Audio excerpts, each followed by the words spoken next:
ನಮಸ್ಕಾರ. ಈ ಜಗತ್ತಿಗೆ ಅಂತ್ಯವಿದೆಯೇ? ನಕ್ಷತ್ರಗಳನ್ನು ಎಣಿಸಲು ಸಾಧ್ಯವೇ? ಅಥವಾ ನೀವು ಇಂದು ಮಾಡುವ ಕರ್ಮದ ಫಲಕ್ಕೆ ಕೊನೆ ಇದೆಯೇ? ಭಾರತೀಯ ವೇದ ಪರಂಪರೆಯಲ್ಲಿ ಒಂದು ಅದ್ಭುತ ಶ್ಲೋಕವಿದೆ. ಪೂರ್ಣಮದಃ ಪೂರ್ಣಮಿದಂ ಪೂರ್ಣಾತ್ ಪೂರ್ಣಮುದಚ್ಯತೆ. ಅಂದರೆ ಆ ಅನಂತದಿಂದ ಏನನ್ನು ತೆಗೆದರೂ ಅದು ಅನಂತವಾಗಿಯೇ ಉಳಿಯುತ್ತದೆ.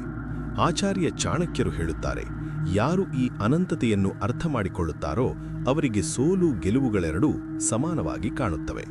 ಇಂದು ನಾವು ಶೂನ್ಯದಿಂದ ಅನಂತದವರೆಗಿನ ಜೀವನದ ಪಯಣದ ಬಗ್ಗೆ ತಿಳಿಯೋಣ. 1. ಗಣಿತ ಮತ್ತು ಆಧ್ಯಾತ್ಮದ ಸಂಗಮ. ಗಣಿತದಲ್ಲಿ ಅನಂತ ಎಂದರೆ ಎಣಿಸಲು ಅಸಾಧ್ಯವಾದುದು. ಆದರೆ ಭಾರತೀಯ ದರ್ಶನದಲ್ಲಿ ಅನಂತ ಎಂದರೆ ಬ್ರಹ್ಮ.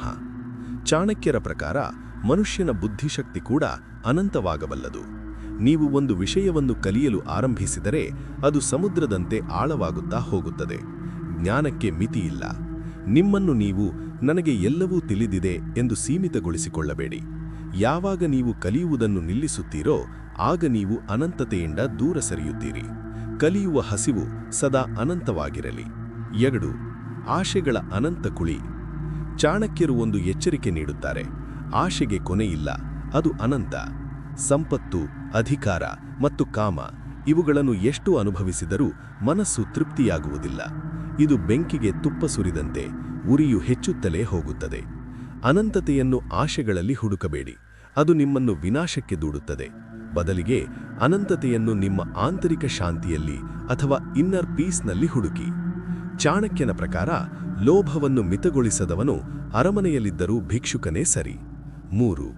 ಅನಂತ ಕಾಲದ ಚಕ್ರ. ಕಾಲವು ಅನಂತವಾದುದು. ಸಾಮ್ರಾಜ್ಯಗಳು ಉದಯಿಸುತ್ತವೆ, ಅಳಿಯುತ್ತವೆ. ರಾಜರು ಬರುತ್ತಾರೆ, ಹೋಗುತ್ತಾರೆ. ಆದರೆ ಕಾಲ ಮಾತ್ರ ನಿರಂತರವಾಗಿ ಹರಿಯುತ್ತದೆ. ಚಾಣಕ್ಯನ ತಂತ್ರಗಾರಿಕೆಯಲ್ಲಿ ಸಮಯಕ್ಕೆ ಬಹಳ ಪ್ರಾಮುಖ್ಯತೆ ಇತ್ತು.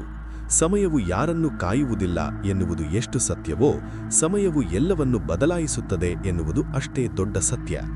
ನಿಮ್ಮ ಇಂದಿನ ಕಷ್ಟಗಳು ಶಾಶ್ವತವಲ್ಲ, ನಿಮ್ಮ ಇಂದಿನ ಸುಖವೂ ಅನಂತವಲ್ಲ.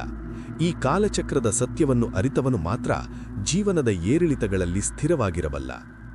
ನೀವು ಕೇವಲ ಒಂದು ಸಣ್ಣ ದೇಹವಲ್ಲ, ನೀವು ಈ ಅನಂತ ಬ್ರಹ್ಮಾಂಡದ ಒಂದು ಅವಿಭಾಜ್ಯ ಅಂಗ.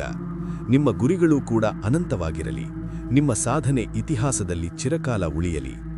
ಬ್ರಹ್ಮಾಂಡದ ಈ ಅನಂತತೆಯ ಬಗ್ಗೆ ನಿಮಗೆ ಅದ್ಭುತ ಎನಿಸುವ ಒಂದು ವಿಷಯ ಯಾವುದು? ಕಮೆಂಟ್ನಲ್ಲಿ ತಿಳಿಸಿ. ಸಣ್ಣಪುಟ್ಟ ಸಮಸ್ಯೆಗಳಿಗೆ ಬೆದರಿ ಕುಳಿತಿರುವ ನಿಮ್ಮ ಗೆಳೆಯರಿಗೆ ಈ ವಿಡಿಯೋ ಶೇರ್ ಮಾಡಿ ಅವರ ದೃಷ್ಟಿಕೋನವನ್ನು ವಿಶಾಲಗೊಳಿಸಿ.